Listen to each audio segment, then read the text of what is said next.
Davos ही क्यों? सबके मन में ये प्रश्न होना चाहिए कि एक गांव में क्यों इतना बड़ा आयोजन होता है। स्विस विलेज, जब हम कहते हैं कि पूरी दुनिया एक ग्लोबल विलेज में तब्दील हो गई है, तो हमारे लिए मॉडल होना चाहिए दावोस का। दोस्तों, मुझे खुद अचरज रही, मैं पहली बार दावोस गया था। इसके पहले मैं कई वैश्विक कवरेज में जा चुका हूँ, कई बड़ी बायलैटरल टॉक्स, इंडिया चाइना की, इंडिया यूएस की, इंडिया यूरोप की, अफ्रीका के साथ में कवर कर चुका हूँ, लेकिन दावोस की कवरेज मेरे लिए खुद भी बहुत पहला अनुभव था। सबसे खास बात मुझे वहां पर दिखी, वहां बड़े बड़े नेताओं की, स्टेट हेड्स की, सीईओज की, एमडीज की सहजता और उनकी उपलब्धता। उनके बीच कोई दीवार नहीं, कोई असिस्टेंट नहीं, कोई सुरक्षा का तामझाम नहीं, और किसी के साथ कोई भी भेदभाव नहीं। आप किसी की भी उपलब्धता वहां बहुत आसानी से महसूस कर सकते हैं।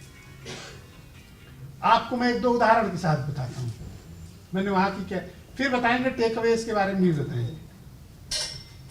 सुरक्षा का ये स्तर है, शायद हम उसकी कल्पना नहीं कर सकते, एक दिन हमारे देश में भी उससे बेहतर सुरक्षा का वातावरण होगा। एक ही सड़क है और उस पर सभी लोग टहल रहे हैं, सभी लोग घूम रहे हैं।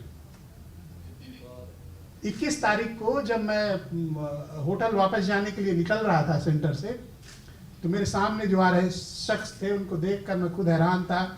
मुझे विश्वास नहीं हो रहा था कि वो यहाँ इन गलियों में इस तरह से हम लोगों की तरह टहल रहे हैं। वो थे कनाडा के पूर्व पीएम जस्टिन ट्रूडो।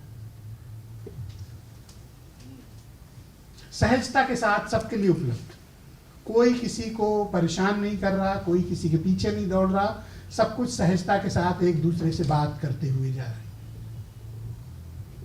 संवाद की जो परंपरा दावोस ने शुरू की, डायलॉग, जो सबसे खास बात थी वर्तमान दौर में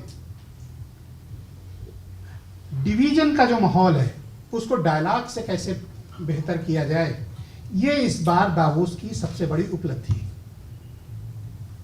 जो विभाजनकारी माहौल दुनिया भर में है, उसे संवाद से कैसे बेहतर तरीके से हल किया जाए, इसको डिलीवर किया इस बार दावोस ने।